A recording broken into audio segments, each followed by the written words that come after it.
पहले बच्चों 3 नंबर के लिए क्वेश्चन आ रहा है, differential equation of angular SHM, 2 या 3 नंबर के लिए आ रहा, सिंपल है, ठीक है ना। आप सबसे पहले क्या करेंगे बच्चों, इस तरह से एक डिस्क ले लेंगे, इस तरह से रोटेटिंग डिस्क है ये, ठीक है ना, इस तरह से रोटेटिंग डिस्क है ये। इस रोटेटिंग डिस्क को आप क्या करेंगे बच्चों, इस रोटेटिंग डिस्क को आप एक तरह से हैंग कर देंगे, ठीक है क्या, इस ऊपर से हैंग कर देंगे इसको आप, ठीक है। अब क्या करेंगे, इसको छोटा सा आप रोटेशन देंगे, इस तरह से क्या करेंगे, छोटा सा रोटेशन देंगे। अब ऐसे रोटेशन देंगे इस तरह से और छोड़ देंगे, तो क्या होगा, वो ऐसे आएगा, ऐसे जाएगा, ऐसे ऐसे, तो इसको बोलते हैं एंगुलर एसएचएम।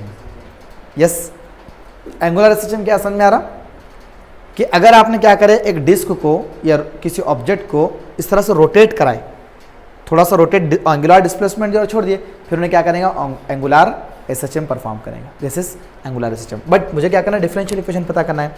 तो फर्स्ट थिंग, सबसे पहली चीज, मैं अगर इधर छोटा सा भी डिस्प्लेसमेंट देता हूं, मतलब मुझे घुमाना है तो क्या करता हूं, फोर्स लगाता हूं, टॉर्क लगाता हूं।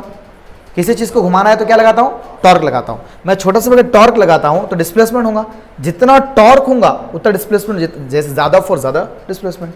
यस देखो मैंने इसको ऐसे घुमाया ना थोड़ा सा, देखो सुनो, अगर मैंने इसको ऐसे घुमाया तो इसके अंदर एक रीस्टोरिंग टॉर्क जनरेट होगा। क्या सर, रीस्टोरिंग फोर्स जनरेट हो रहा है लीनियर एसएचएम में, यहाँ कौन जनरेट होगा, रीस्टोरिंग टॉर्क, जो क्या चाहेगा, इधर आना। देखो उमर, मैंने क्या, अगर इसको ऐसे थोड़ा घुमाया, छोड़ दिया तो दोबारा ऐसा आ जाएगा, नहीं आएगा। तो ऐसा जो मैंने ऐसे से ऐसा था उन्हें, मैंने जब छोड़ दिया तो यूं हो रहा, तो क्यों हो रहा, रीस्टोरिंग टॉर्क की वजह से। तो बेसिकली रीस्टोरिंग टॉर्क जो है वो डायरेक्टली प्रोपोर्शनल होता है एंगुलर डिस्प्लेसमेंट के, बट इन माइनस।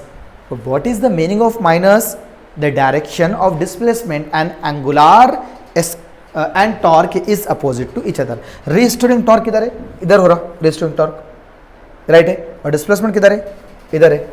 डिस्प्लेसमेंट इधर जा रहा, रीस्टोरिंग टॉर्क किधर जा रहा, इधर जा रहा, डिस्प्लेसमेंट इधर, रीस्टोरिंग टॉर्क इधर। क्या मतलब, रीस्टोरिंग टॉर्क इधर लग रहा ना, और डिस्प्लेसमेंट इधर हो रहा। कौन सा डिस्प्लेसमेंट, एंगुलर डिस्प्लेसमेंट। तो अपना क्या हो गया, ये डायरेक्टली प्रोपोर्शनल। दोबारा समझो, काफी है। थ्योरी क्या लिखेंगे, in the angular SHM, in the restoring torque in the angular SHM, the restoring torque is directly proportional to the angular displacement. Then ये लिख दिया, tau is equal to c into theta. What is c? c represent constant of proportionality. Yes, equation number 1. But we know that tau is equal to I into alpha. Yes or no? Torque produces an acceleration, but moment of inertia opposes it. Yes. So this is equation 2. So equate कर सकता हूँ, point number 3 के अंदर equate कर सकता हूँ मैं, equating equation 1 and 2। मतलब कैसे कर सकता हूँ, minus C theta is equal to I into alpha. Yes, okay.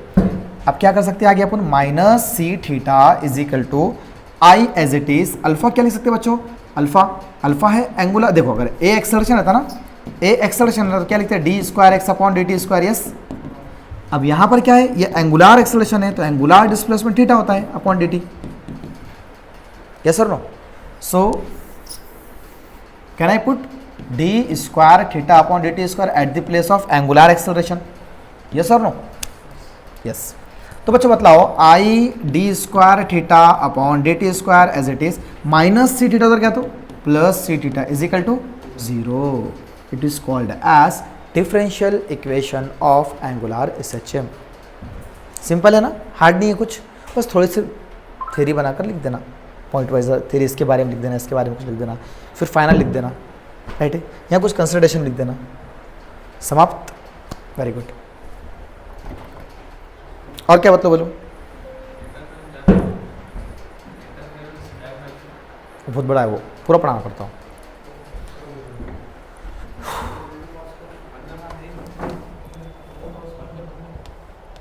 Pause करो, पॉज।